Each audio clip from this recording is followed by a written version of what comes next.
Je suis Adja Soro, je suis directrice d'une maison d'édition jeunesse et aussi directrice d'un studio d'animation à Abidjan. Nous faisons de l'édition jeunesse basée sur la culture africaine. Nous proposons des magazines aux enfants sur l'histoire des pays d'Afrique, l'histoire ancienne et contemporaine. Nous produisons aussi des jeux de cartes pour les enfants pour découvrir leur pays, les animaux en voie de disparition en Afrique, des choses dans le genre, des cahiers de coloriage et plein d'autres choses. Et en animation, nous sommes plutôt dans la production de séries animées 2D pour les enfants, toujours dans une thématique africaine. Le sentiment de vide, d'injustice ou de frustration, de ne pas savoir qui je suis personnellement, de me rendre compte que mes enfants ne savent pas qui ils sont aussi en tant qu'Africains et de me rendre compte que quasiment toute ma communauté aussi ne le sait pas. Et ça a changé totalement ma vie. De me dire, voilà ma voie, voilà le chemin que je veux prendre, voilà ce que je veux changer chez moi. Apprendre aux gens à savoir qui ils sont, à savoir leur histoire, à être fiers d'être africains et à défendre leur patrimoine. Et dès l'instant, j'ai décidé de m'intéresser à ça et de poser un acte, même si je n'avais pas grand-chose. Parce que parfois, on pense qu'on s'engage que lorsqu'on a les moyens, pas forcément attendre d'en avoir vraiment beaucoup pour démarrer. Lorsque j'ai commencé à poser ma toute petite pierre, puis la seconde, puis la troisième, toute ma vie a changé totalement. Que ce soit sur le plan professionnel, que ce soit dans mon apprentissage de la vie, la façon d'acquérir de la maturité aussi dans les décisions de vie, que ce soit professionnel, familial ou autre, toute ma vie a été impactée par ce choix-là de valoriser ce qui vient de chez moi et d'être fière de qui je suis. On peut s'engager dans sa communauté en étant un leader établi, comme on peut être une personne qui peut-être ne s'est jamais engagée du tout, mais qui a remarqué quelque chose et qui a envie de changer les choses. Cette personne peut décider de s'associer à un groupe existant pour aller plus vite. Cette personne, si elle ne voit pas de groupe existant ou si elle n'adhère pas à certaines idées de groupe existant, peut décider elle-même de démarrer quelque chose. Peu importe qu'on soit le leader ou pas de ce que l'on fait en fait. Dès l'instant où on est déjà convaincu de ce qu'on veut faire, on est déjà leader pour soi déjà, parce qu'on se pousse, on s'automotive. Et ce qui est bien dans l'engagement communautaire, c'est que autant qu'on donne, autant qu'on reçoit. Autant que par notre motivation, on inspire d'autres personnes, autant que par le soutien que les autres nous apportent, on grandit. Donc c'est vraiment un échange entre leader et l'idée, ou je ne sais comment le dire. C'est vraiment ça. Le plus important ici, ce n'est pas qui mène, c'est comment on agit véritablement pour notre communauté.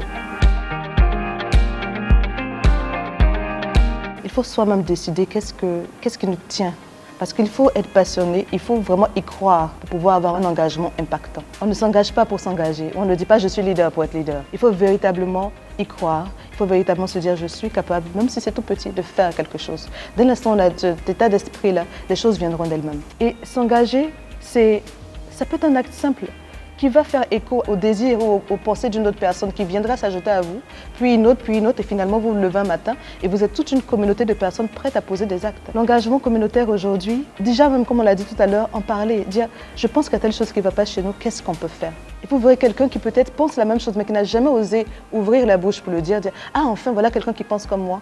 Et ça se fait tout seul. Le plaidoyer pour moi est un canal efficace pour l'engagement communautaire. Pouvoir dire aux gens, voilà, vous n'êtes pas complètement tort, mais chacun a sa part de responsabilité dans ce qui se passe aujourd'hui. Il faut déjà l'accepter, je suis responsable de ce qui se passe. J'ai un acte à poser pour que ça change et que ça s'améliore. Donc déjà le dire, poser des mots sur ce qui ne va pas est déjà un bon point pour avancer. Nous avons en face de nous deux personnes qui voient un problème dans leur communauté. Il y en a une qui va choisir de se révolter et de réagir face à cette frustration par de la violence. Ce n'est pas de l'engagement communautaire parce que la violence ne résout rien.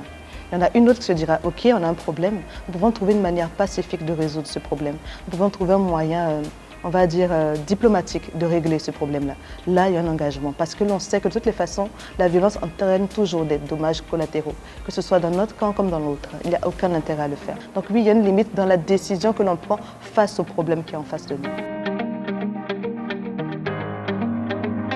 À tous ceux qui pensent que ne pas se sentir concernés parce qu'ils occupent notre communauté, parce que cette communauté la vit est normale, ceux qui pensent cela, c'est une erreur. Pourquoi? Parce que cela ne vous concerne pas forcément vous tout de suite, mais cela concernera peut-être vos enfants demain. Cela concernera des proches à vous. Cela touchera votre vie d'une façon ou d'une autre à un moment donné. Parce que vous faites partie d'une communauté. Vous ne vivez pas en autarcie sur une île déserte. Vous vivez avec d'autres personnes. Vous bougez dans un monde où il y a d'autres personnes. Donc ça ne sert à rien de se dire ça ne me concerne pas. D'une façon ou d'une autre, ça vous touchera. Donc autant se dire si ça doit me toucher, autant que j'ai mon mot à dire dans ce qui va se passer. Un mur, c'est l'exemple parfait pour illustrer l'engagement communautaire. C'est des millions, voire des milliards de petits grains de sable. C'est plusieurs grains collés entre eux.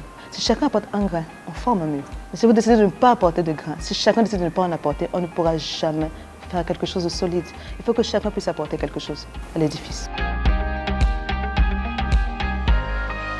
Ce serait une petite histoire vraie que j'aimerais partager avec vous. J'ai rencontré il y a quelques semaines une femme qui s'est retrouvée veuve avec 6 enfants. Elle ne savait ni lire ni écrire et n'avait aucun revenu.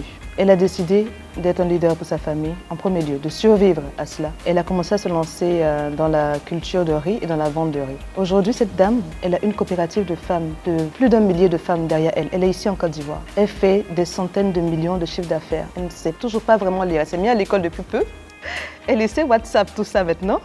Mais c'est quelqu'un qui est passé d'une étape à une autre. Pas par miracle, elle n'a pas une potion magique, c'est par petits pas. Pourquoi je vous raconte ça? C'est pour vous dire que vous aussi, vous pouvez agir pour votre communauté. Il y a tant à faire en Afrique et on compte sur vous. Merci.